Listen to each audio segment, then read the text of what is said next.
Macron s'en va en guerre, Mironton, Mironton, Mirontaine. Macron s'en va en guerre, il nous sacrifiera. Il nous sacrifiera, il nous sacrifiera. Du fond de son bunker, Mironton, Mironton, Mirontaine. Du fond de son bunker, Bouton il pressera. Bouton il pressera. Bouton il pressera. C'est une bombe atomique, Mironton, Mironton, Mirontaine. C'est une bombe atomique qui sur nous tombera. Qui sur nous tombera. Qui sur nous tombera. Si nous l'arrêtons pas, Mironton, Mironton, Mirontaine. Si nous l'arrêtons pas, la France il détruira. La France il détruira. La France il détruira. Vitrifiée elle sera. Amen. Macron, la ceinture qui se glisse dans ton cul. L'ogive russe. Macron, la ceinture qui se glisse dans ton cul. L'ogive russe. Macron, la ceinture qui se glisse dans ton cul. L'ogive russe. Gilets jaunes, allez, allez, qu'importe le discours qui nous traite de tout.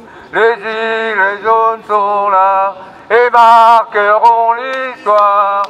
Gilets jaunes, allez, gilets jaunes, allez, allez, gilets jaunes, allez, gilets jaunes, allez, allez.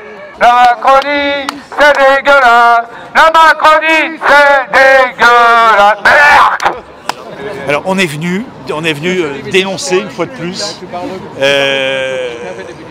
la guerre programmée, la guerre voulue par la Macronie, c'est-à-dire par la République oligarchique, à la remorque de l'Union européenne, à la remorque dans l'OTAN, au sein de l'OTAN, au sein de ce commandement intégré qui est sous domination américaine. C'est-à-dire qu'on a une position de vassalique, hein, par rapport au suzerain américain. Puis derrière le suzerain américain, il y a toute l'oligarchie anglo-saxonne, évidemment. Hein.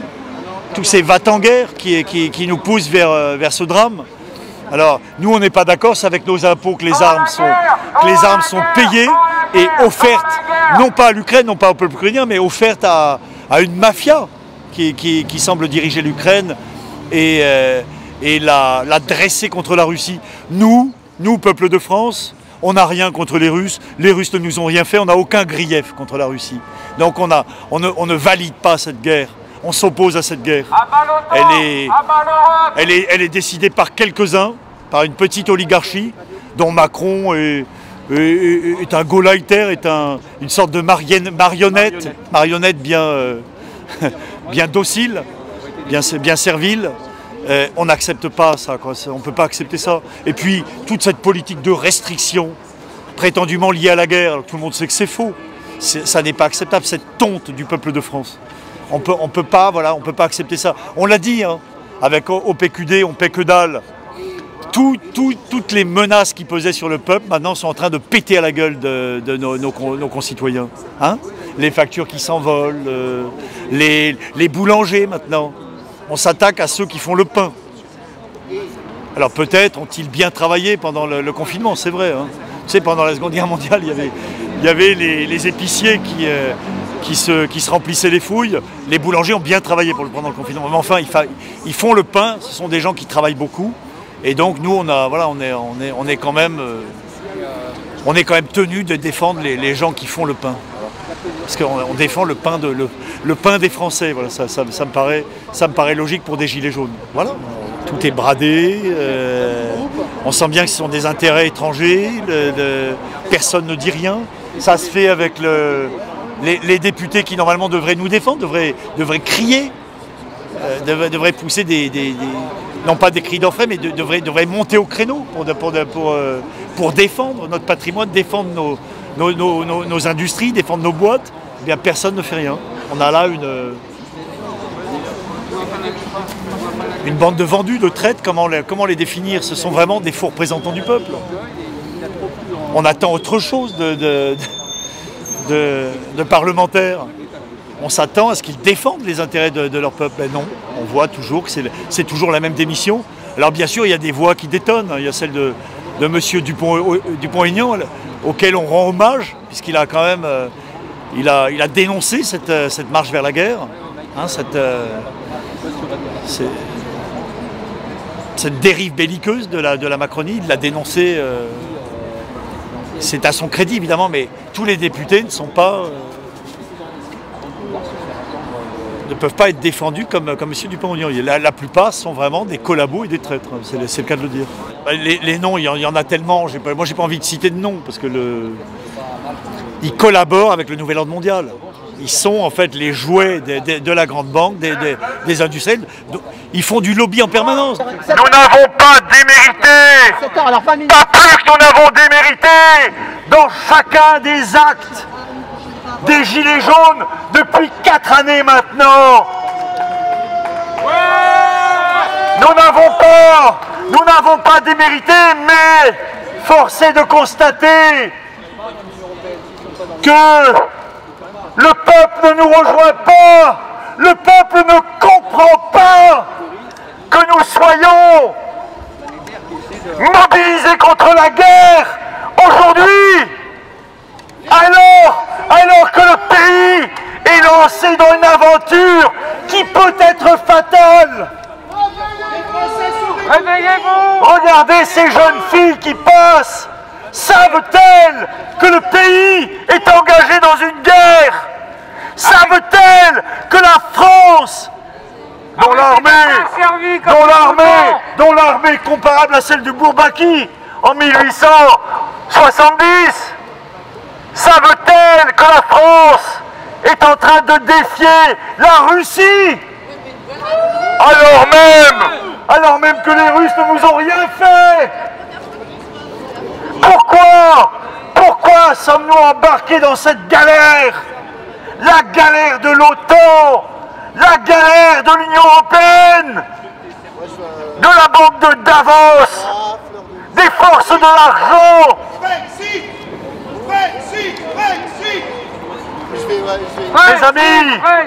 Mes amis, pourquoi nos camarades gilets ne se mobilisent-ils pas contre la guerre? C'est important quand même que les Gilets jaunes disent non à la guerre. Les Gilets jaunes qui sont le véritable syndicat du peuple. Ce sont des lobbyistes. Hein, ce sont des gens qui se goinfrent dans les écuelles dorées de la République, alors que le peuple crève, et qui font carrière. Et ils font carrière comment? Ils font carrière grâce aux forces de l'argent, qu'ils servent aveuglément. Alors à un moment donné, ça suffit, quoi. Ce sont des faux représentants du peuple, des traîtres, et on est venu le leur dire. On est venu les dénoncer. Il s'agit d'une imposture. Macron est un imposteur, Macron est le gauleiter du nouvel ordre mondial, et les députés sont des traîtres à part entière, puisque tout passe avec eux. Alors même s'il y a quelques voix dissonantes, qui heureusement prennent aussi la défense du peuple français, mais ce sont des voix qui ne peuvent s'entendre, en tout cas au niveau qui ne sont pas décisionnaires, jamais. C'est toujours la trahison qui prévaut. Les projets de loi les plus scélérats sont toujours adoptés. Hein. Ils trouvent toujours suffisamment de corrompus et de traîtres pour faire passer les pires lois, les pires projets de loi. C'est ça la réalité du monde parlementaire. Donc c'est une assemblée antinationale. Il faut la dénoncer comme telle. On s'égosille, jour après jour, nos forces s'amenuisent, mais la flamme qui nous dévore, celle de l'amour de la liberté, nous maintient quand même en vie et nous permet de continuer le combat et même parfois de l'intensifier avec férocité, mes camarades. La guerre va être dure. Quand je pense à tous ces faux représentants du peuple qui fréquentent cette assemblée antinationale pour leur carrière, pour les prébendes, pour tous les avantages que cette situation leur confère. Cet hémicycle où ils vont roupiller de temps à autre, satisfaits de leur sale besogne qui consiste à trahir notre peuple. Quand je pense à ces misérables, j'ai vraiment un profond dégoût. Messieurs les députés, messieurs les faux représentants des peuples, nous sommes là pour vous dénoncer, bande de traîtres. Alors il y a des députés, mes camarades, qui ont quand même dit non à la guerre. C'est le cas de monsieur Dupont-Aignan. Bravo Dupont-Aignan. On peut ne pas partager toutes ses orientations politiques, mais il dit non à la guerre. C'est déjà, cela mérite déjà notre estime. Car si demain, une bombe atomique s'écrase sur la France, sur ce pays exigu d'un demi-million de kilomètres carrés, mais que devient notre peuple? L'engrenage à l'Est, je ne sais pas comment on peut l'arrêter maintenant, mais c'est quand même incroyable. Où sont passés les bataillons de pacifistes?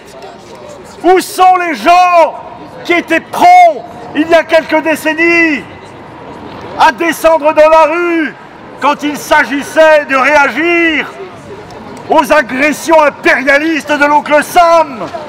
Quand ces gens descendaient dans la rue, souvent d'ailleurs financés par Moscou, pourquoi n'y a-t-il pas de vrais pacifistes?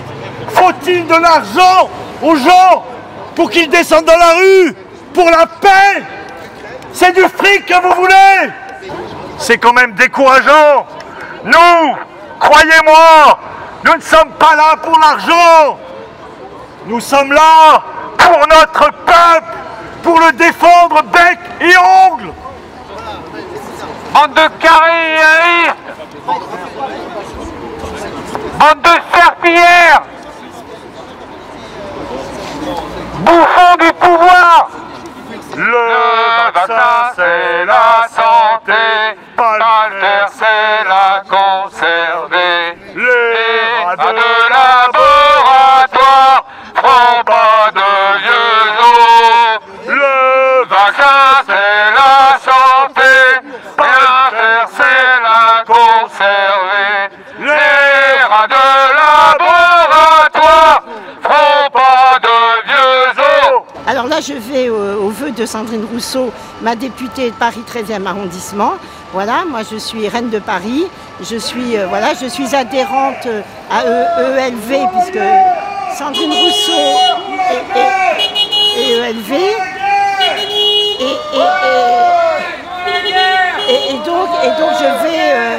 Et donc je vais faire une exposition du 1 rue Francis Picabia dans le 20e arrondissement au métro Couronne, Reine de Paris multiculturelle, une exposition autour de moi sur les artistes multiculturels. Voilà. Et dans un quartier du 2 au 12 mars inclus. Et le vernissage c'est le 2 mars à partir de 18 h. Voilà. Et c'est au métro Couronne.